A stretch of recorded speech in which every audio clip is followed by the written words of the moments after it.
Hello दोस्तों, नमस्कार। Welcome back to curious सिर्फ for the daily dose of football. तो सबसे पहले बात करते हैं आईएसएल सीजन 25-26 में दो तीन क्लब्स के रिगार्डिंग इंटरेस्टिंग अपडेट्स निकल के आ रहे हैं, जिसमें सबसे पहला तो भाई जमशेदपुर एफसी ने अपने ISL shield winning coach Owen Coyle का भाई फिर से री अपॉइंटमेंट किया है as a head coach for this season and for the next season, यानी कि 2 साल का उनको कॉन्ट्रैक्ट दिया गया है। And S V all know की ओएन कोयल ने जमशेदपुर एफसी को आईएसएल 21-22 सीजन का वो हिस्टोरिकल आईएसएल शील्ड टाइटल जीतवाया था। एंड इससे पहले वो यहाँ पे चेन्नई एफसी के साथ थे लास्ट सीजन। तो ओएन कोयल का एक फिक्स है कि वो चेन्नई एफसी से निकले जाए तो जमशेदपुर को ज्वाइन करते हैं, जमशेदपुर से वो यहाँ पे लीव करे तो फिर से चेन्नई एफसी ज्वाइन करते हैं, और अगेन चेन्नई एफसी से यहाँ पे छोड़ के वो जमशेदपुर आ चुके हैं। सो उसका वो यहाँ पे वो दोनों क्लब में यहाँ पे आना जाना लगा रहता है। But this is very very interesting you can see की appointment from the Jamshedpur FC. And जो उनके सीईओ है उन्होंने यहाँ पे वन ऑफ द रीज़न ये भी बताया कि भाई यहाँ पे रेलीगेशन अभी भी इस सीज़न है। So someone like Owen Coyle and उनका जो एक्सपीरियंस है और ऑलरेडी यहाँ पे उन्होंने प्रीवियसली क्लब के साथ काम कर रखा है। So I think that is gonna play really really crucial part. And let's see Owen Coyle किस तरह से इस सीजन जमशेदपुर एफसी से यहाँ पे रिजल्ट प्रोड्यूस करते हैं, वो देखना काफ़ी इंटरेस्टिंग होगा। आपके क्या थॉट्स है about this appointment, comment section में जरूर बताइएगा। ऑन दी अदर साइड भाई केरला ब्लास्टर यहाँ पे लेफ्ट राइट एंड सेंटर सब जगह से भाई अपने प्लेयर रिलीज कर रहा है। एंड जो उनके रिमेनिंग 2 फॉरेनर्स थे कोल्दो ओबेता एंड दुसान लेगाटोर, उन्होंने भी यहाँ पे क्लब को टाटा बाय बाय बोल दिया है। एंड उसी के साथ Kerala blaster eight the moment is without any foreigners, उनके पास अब एक भी फॉरेनर बचा नहीं है। 14 फरवरी से आपका आईएसएल स्टार्ट हो रहा है। We are at the moment at 25th of Jan, so less than 20 days left and it looks like कि भाई शायद वो भी ऑल इंडियन स्क्वाड के साथ चले जाए। लेकिन बात यहाँ तक नहीं रुकती, सिर्फ फॉरेनर्स लीव नहीं कर रहे केरला ब्लास्टर में, they are also terminating the contract of Indian future prospect players of the club. And उसमें उन्होंने भाई यहाँ पे जो मोहम्मद ऐमान एंड मोहम्मद अजहर जो ट्विन ब्रदर्स थे कि जो केरला ब्लास्टर की एकेडमी के थ्रू डेवलप होके आए थे, उनके साथ भी उनका कॉन्ट्रैक्ट टर्मिनेट करके यहाँ पे both the ऐमान and Azhar join the SC Delhi with their youth team coach Thomas torch की, जिसके साथ वो केरला ब्लास्टर में यहाँ पे डेवलप हुए हैं। वही eight the moment SC Delhi के अभी हेड कोच है, तो वहाँ पे उन्होंने ज्वाइन किया है। But from the Kerala Blaster point of view, I think this is a really serious situation for the club. and चाहे भले ही यहाँ पे अगर आप मीडिया रिपोर्ट्स में देखें तो ये बताया जा रहा है कि भाई यहाँ पे उनके जो कोच है डेविड केताला, वो यहाँ पे उनके प्लान में मोहम्मद ऐमान मोहम्मद अजहर थे नहीं। ऐसा बिल्कुल यहाँ पे आई डोंट थिंक सो कि होगा कि भाई आप अपने एकेडमी प्लेयर की जो एक ऐसा पोटेंशियल पे पहुँचे हैं एंड आप उसको इस तरह से भाई लीव करने दें। आई डोंट थिंक सो कि वो यहाँ पे जेन्युइन रीज़न है। एंड आप देखिए सारे फॉरेनर्स भी उनके लीव कर चुके हैं। So Kerala Blaster is in really tricky situation from that perspective. And देखते हैं कि किस तरह की टीम वो यहाँ पे इस सीज़न खेलने के लिए उतार पाते हैं। आई थिंक वो देखना होगा कितनी कम्पिटिटिव स्क्वाड क्या अब वो बना पाते हैं, because they are you can say कि रिलीजिंग देयर की प्लेयर्स। ऐसा नहीं है कि यहाँ पे उन्होंने जो एक्स्ट्रा और जो स्क्वाड के यहाँ पे बेंच प्लेयर है उनको रिलीज कर रहे हैं, दे आर रिलीजिंग देयर की players. So from that perspective देखना होगा कि केरला ब्लास्टर किस तरह से यहाँ पे अपनी स्क्वाड रेडी करता है फॉर दिस सीजन। आपका क्या मानना है इसके बारे में, आपके क्या थॉट्स है कमेंट सेक्शन में बिल्कुल बताइए। नेक्स्ट उसके बाद बात करना है भाई यहाँ पे कल हमारी जो इंडियन सीनियर वुमेन्स टीम की यहाँ पे सेकंड फ्रेंडली मैच है उसके बारे में, कि जहाँ पे उन्होंने जो स्विट्जरलैंड का क्लब है उसको 2-1 से हरा दिया। And this was the second friendly match for our women's team, जो कि वो तुर्की में यहाँ पे at the moment preparation camp में खेल रहे हैं। बीच में एक जो फ्रेंडली मैच था वो कैंसिल हो गया था। एंड लेट्स सी अभी भी यहाँ पे आई थिंक तुर्की में 10-12 दिन का और यहाँ पे उनका स्टे है, प्रिपरेशन का यहाँ पे कैंप है। सो देखते हैं इन बिटवीन यहाँ पे कोई और मैचेस का अरेंजमेंट उनके लिए किया जाता है कि नहीं किया जाता। बट आई थिंक जितने ज़्यादा वो यहाँ पे इस प्रिपरेशन कैंप में इस तरह के मैचेस खेलेंगे, that will definitely helpful for the team to get that rhythm, get that momentum into the AFC Women's Asian Cup. Next उसके बाद बात करना है भाई, यहाँ पे एएफसी ने बड़े चेंजेस किए हैं in the format of AFC under 17 and under 20 Asian Cup qualifiers. जी हाँ दोस्तों, रिसेंटली एएफसी की कंपटीशन कमेटी की मीटिंग मिली थी, जहाँ पे सबसे पहले अगर हम AFC under 17 Asian Cup qualifiers की बात करें तो उसमें मेजर चेंज उन्होंने ये किया है कि अब यहाँ पे जो एएफसी एशियन कप के जो स्पोर्ट्स है यहाँ पे उसको उन्होंने रीजनल बेसिस पे डिवाइड कर दिया है। एज वी ऑल नो कि एएफसी अंडर 17 एशियन कप में टोटल 16 टीमें क्वालिफाई करती है, तो अब यहाँ पे सभी जो टीम्स है वो एक साथ क्वालिफायर्स नहीं खेलेगी, उनको रीजनल बेसिस पे डिवाइड कर दिया है। एंड उसमें यहाँ पे उन्होंने वेस्ट, ईस्ट उन रीजन को एंड आई थिंक आसियान, इन तीनों को 4-4 स्पॉट दिए हैं। सेंट्रल रीजन को 3 स्पॉट मिला है एंड साउथ यानी कि हमारा जो साफ रीजन है उनको 1 स्पॉट मिला है।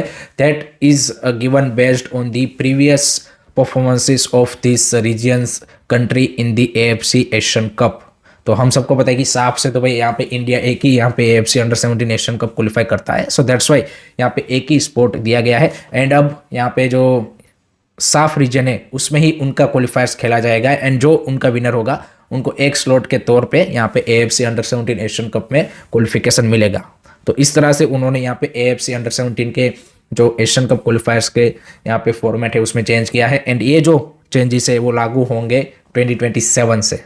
जो एएफसी एशियन कप 2028 के क्वालिफायर्स 2027 में खेले जाएंगे उसमें ये जो क्वालिफायर्स का फॉर्मेट चेंज है वो लागू होगा। इस साल जैसे था वैसा ही रहेगा, लेकिन नेक्स्ट ईयर से आपको ये चेंज देखने को मिलेगा। सो अब इंडिया के पर्सपेक्टिव से थोड़ा सा ये इजी हो जाएगा कि भाई जैसे यहाँ पे हम लास्ट टाइम का क्वालिफाई नहीं कर पाए थे, इस टाइम हम कर गए थे, बट अब आगे जाके यहाँ पे हमारे लिए इजी इस सेंस में होगा कि भाई साफ से एक स्पोर्ट तो है ही है एंड उसमें eight the moment India is in a more of you can say कि डोमिनेटिंग टीम ही है, चाहे बांग्लादेश, नेपाल, पाकिस्तान, श्रीलंका ये सारे हैं, मालदीव्स, बट हमारी जो अंडर 17 टीम है वो ओवरऑल उनसे स्ट्रोंगर ही दिखती है। सो हमें यहाँ पे हमारा रीजन का ही क्वालिफायर्स को विन करना है and we will get to the Asian Cup under 17। But एक चीज़ ये ज़रूर है कि भाई हमें यहाँ पे क्वालिफायर्स में जो जैसे हमने अभी ईरान को हरा के क्वालिफाई किया था उस तरह की टीमें फिर आपको क्वालिफायर्स में नहीं देखने को मिलेगी। आपको फिर अपने साफ कंट्रीज़ की टीमों के सामने ही खेलना है। सो वो जो एक चैलेंज हमें मिलता था वो नहीं मिलेगा। तो एक प्लस पॉइंट भी है, एक माइनस पॉइंट भी है कि आपको जो कम्पिटिटिवनेस क्वालिफायर्स में मिलती थी शायद वो ना देखने को मिले। सो उस पॉइंट ऑफ व्यू से that's little bit you can say कि downgrade for India in that regard. उसी के साथ अंडर 20 एशियन कप अगर हम क्वालिफायर्स के फॉर्मेट की बात करें तो उसमें उन्होंने यहाँ पे उसको 2 फेज में डिवाइड कर दिया है, qualifying phase and development phase. तो क्वालिफाइंग जो फेज है उसमें 32 टीमें होंगी जिनको 8 ग्रुप में डिवाइड किया जाएगा, 8 group winners plus 7 second best टीमें होंगी, यानी कि टोटल 15 टीमें आपकी क्वालिफाई कर जाएगी for the main event plus 1 host. And इधर यहाँ पे जो उस क्वालिफायर्स में जो टीमें क्वालिफाई नहीं हो पाएंगी मेन इवेंट के लिए और जो बॉटम हाफ की टीमें होंगी they will goes to the developmental phase की, जहाँ पे 14 टीमों को 3 ग्रुप में डिवाइड करके उनके भी मैचेस खेले जाएंगे एंड उनके जो ग्रुप विनर्स होंगे वो फिर नेक्स्ट साइकिल में क्वालिफायर फेज में खेल सकते हैं, बाकी यहाँ पे डेवलपमेंटल फेज में रहेंगे। तो इस तरह से यहाँ पे वहाँ पे अंडर 20 जो फॉर्मेट है उसमें अच्छा चेंज किया है कि भाई यहाँ पे जो लोअर रैंक टीम्स है उनको ज़्यादा मैचेस यहाँ पे मिलेंगे इसके चलते कि भाई जो टीमें क्वालिफाई की है फॉर द मेन इवेंट ऐसा ही नहीं, बट जो टीमें वहाँ से क्वालिफाई नहीं कर पाई है उनके लिए भी फिर कुछ मैचेस खेलने के लिए होंगे। सो अंडर 20 के लिए that was the positive change. उसी के साथ एक और प्रपोजल यहाँ पे इस कंपटीशन कमेटी की मीटिंग में रखा गया था and that was regarding the AFC champions league elite की, जिसमें एट द मोमेंट 24 टीमें खेलती है, बट वहाँ पे प्रपोज किया गया है कि उसको एक्सपांड करके 32 टीम्स कर दिया जाए, जो कि ओरिजिनली जब पहले एएफसी चैंपियंस लीग था तो उसमें 32 टीमें ही थी, फिर उसको एक्सपांड करके 40 टीम्स किया एंड देन फिर ये जो नया champions league elite, champions league 2 और चैलेंज लीग आया उसके साथ इन्होंने यहाँ पे इसको टीम को कम करके फिर 24 कर दिया था। बट आई थिंक 32 टीम्स होनी चाहिए। एशिया इतना बड़ा भाई यहाँ पे कॉन्टिनेंट है, इतने सारे क्लब्स है, इतने सारे कंट्रीज है, तो आई थिंक फर्स्ट जो आपका टीयर है क्लब कंपटीशन का उसमें आई थिंक 32 टीम्स डेफिनेटली बनते ही बनते हैं। सो लेट्स सी उस प्रपोजल को कब से यहाँ पे यू कैन से कि एक्सेप्ट किया जाता है एंड उसके बाद ही उसमें भी आपको चेंजेस देखने को मिल सकते हैं। So this are the some big changes made by the AFC in the regards of the qualification of AFC under 17 under 20। आपका क्या मानना है, आपके क्या थॉट्स है, do let me know in the comment section. Next उसके बाद बात करते हैं भाई कल खेले गए AFC अंडर-23 एशियन कप के फाइनल के बारे में कि जहां पे भाई जापान ने भाई रेटल कर दिया है चाइना को एंड 4-0 की एक थंपिंग विक्ट्री हासिल की है in the final and they becomes the back to back champion of AFC अंडर-23 एशियन कप। एंड जिस तरीके की परफॉर्मेंस जापान की अंडर-23 टीम ने कल फाइनल में दिखाई है, चाइना को भाई यहाँ पे just within first 20 minute उन्होंने भाई फाइनल को किल कर दिया था। Within 20 minute they score 2 goal and वहां से भाई there is a no come back for China and China जिन्होंने अभी तक टूर्नामेंट में एक भी गोल कंसीड नहीं किया था, स्ट्रेट वे भाई फाइनल में सीधा 4 खा लिया। बट अगेन स्टिल भाई आई थिंक चाइना के लिए this is a big moment कि भाई they reach into the final of AFC अंडर-23 एशियन कप एंड इधर भाई जापान का जो डोमिनेंस है एंड जो उसकी सप्लाई चेन है आई think that is unmatchable in Asia. भाई जिस तरीके का टैलेंट वो लेके आ रहे हैं एंड अगेन आपको एक बात याद रखनी पड़ेगी, this was not the main you can say कि Japan's under-23 team and still they able to win this tournament like cakewalk. So that is the quality Japan is producing at the moment and absolutely deserving winner. So they won back to back AFC Asian Cup. Let's hope so यहाँ पे जो next addition है उसमें India अंडर-23 team भी यहाँ पे qualify करे, that would be ना ग्रेट थिंग। आपको कैसा लगा फाइनल कमेंट सेक्शन में जरूर बताइएगा।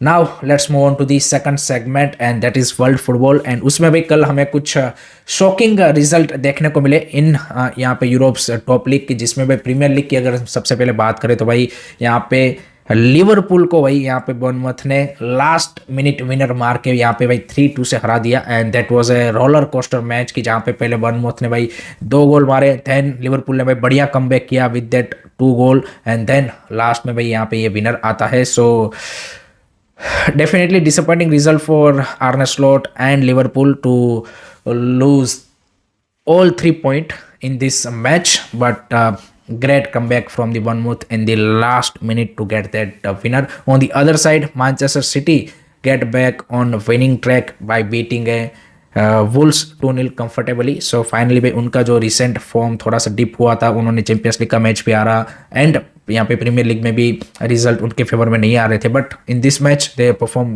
ब्रिलियंटली एंड जो न्यू साइनिंग से मार्क गुई ने भी अपना डेब्यू किया, सेमेन्यो ने भी भाई ज़बरदस्त परफॉर्मेंस पुटअप कर रहा है। So they get comfortable victory and जो आर्सेनल के साथ टाइटल रेस का गैप है उसको थोड़ा सा उन्होंने क्लोज डाउन किया है। नाउ लेट्स सी आर्सेनल अपना इस गेम वीक का जो मैच है उसमें किस तरह से परफॉर्म करता है। On the other side La Liga में भाई यहाँ पे रियल मैड्रिड ने कंफर्टेबली विलेरियल को 2-0 से हरा के यहाँ पे टेबल टॉप पोजीशन पे आ चुके हैं। नो डाउट बारसा आज अपना मैच खेलेगी, लेकिन they are continuously pressurising Barca for that title race and again Mbappe score the brace and this is there his 21 goal in 20 matches and जो लास्ट में उसने पेनल्टी स्कोर किया उसको उन्होंने पेनेंका के थ्रू यहाँ पे फिनिश किया एंड फिर उसने वो डेडिकेट किया अपने टीममेट ब्राहिम डियास को, जिन्होंने रिसेंटली जो अफ्रीकन का फाइनल था उसमें मोरक्को के लिए यहाँ पे पेनल्टी मिस किया था जब उसने पेनेंका मारने की कोशिश की थी। सो that was the overall scenario, but great victory for Madrid and that will push Barça to go hard for the title. On the other side यहाँ पे बुंदेसलीगा में भी बायर्न ने भी अपना यहाँ पे मैच लूज किया है against the Augsburg. So that was little bit shocker because Bayern is at the moment is on roller you can say कि कंप्लीटली ऑन नेक्स्ट लेवल, जिस तरह से वो यहाँ पे एक के बाद एक मैचेस निकाल रहे थे, बट फाइनली उनका भी यहाँ पे एक लॉस आया है। So that's it from my side guys regarding today's football news. I hope कि आपको वीडियो पसंद आया होगा। Keep supporting this channel, don't forget to like, share and subscribe. Curious Sari. Jai Hind, Jai Bharat.